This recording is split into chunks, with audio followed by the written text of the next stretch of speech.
Let's talk a little bit about Israel.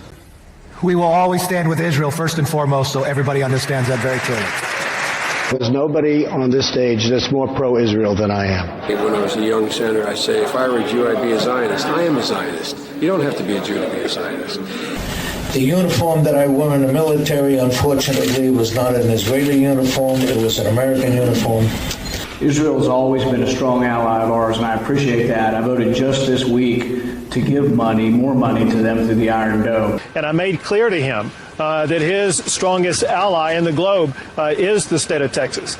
I've always proudly stood by Israel. This is not just the result of my work, but also of my many personal talents and experience. I will never yield in my support of Israel and that unshakable bond. And this relationship, from Truman to Trump, is a tradition of supporting Israel deeply. And I think about that every day as I serve as America's Secretary of State. We stand with the democratic state of Israel. And this is why today I come before you to support the $225 million in additional funding. We are the most natural of allies. And like Israel itself, that alliance is forever. Debbie Wasserman Schultz, who was here, she has a very important position on appropriations, which is where this bill of funding for Israel takes place. Lois Frankel is on the Foreign Affairs Committee. Alcee Hastings on rules, but he's our top person, our chairman of the Helsinki. And that's important in terms of anti-Semitism as well as pro-Israel initiatives. And I've been on both the Foreign Relations Committee for 10 years, and I'm the number 2 person on the Intelligence Committee and been there for 10 years. So I'm not a stranger to this stuff. So Ted Deutsch is the chair of the Middle East Subcommittee of the Foreign Affairs Committee. The list goes on. Nita Lowey is the chair of the Appropriations Committee, the first woman, and a big supporter of Israel, as you know. Eliot Engel is the chair of the Foreign Affairs Committee. Adam Schiff is the chair of the Intelligence Committee. So we have people very well placed who share our values. The two most important committees for Israel are Foreign Affairs and Appropriations. And you couldn't have two stronger supporters of Israel, both New Yorkers, than Nita Lowey and Eliot Engel. And it is our honor to lead the committees that write nearly every piece of legislation that advances the strong U.S.-Israel relationship.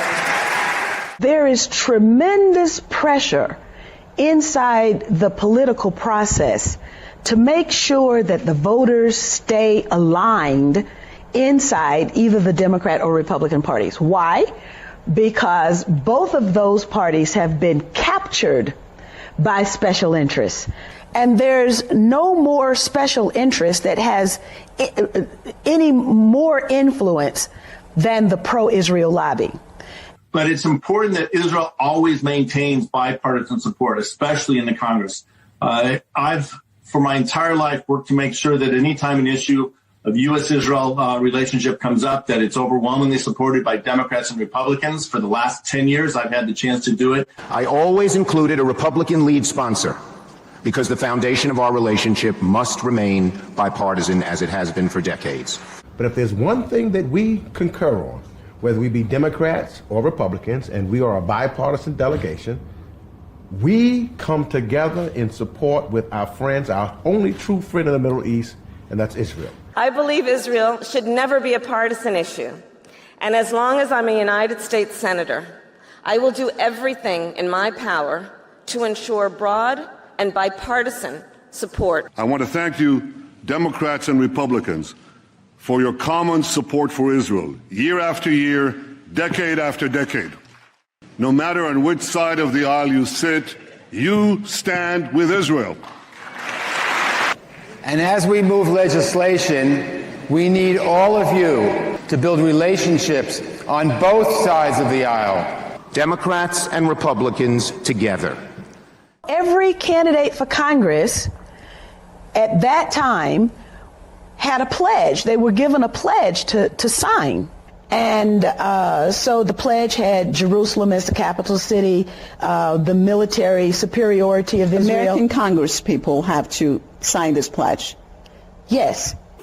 But we have to make sure that there is security, because that is the first responsibility of any government. It's the oath we take as members of Congress and any of you who are part of any official organization to protect and defend.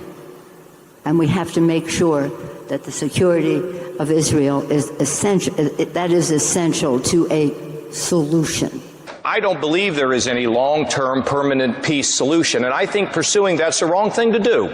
I believe that every day that we can have stability in that region by supporting the Israelis and making sure they have the weapons and the security that they need with our 100% backing is the way to proceed in the Middle East in regard to Israel. For as long as I have the privilege of serving in the Senate from New York, I will unflinchingly, unstintingly, and with all of my strength be Shomer Yisrael, a guardian of Israel. If this capital crumbled to the ground, the one thing that would remain is our commitment to Israel.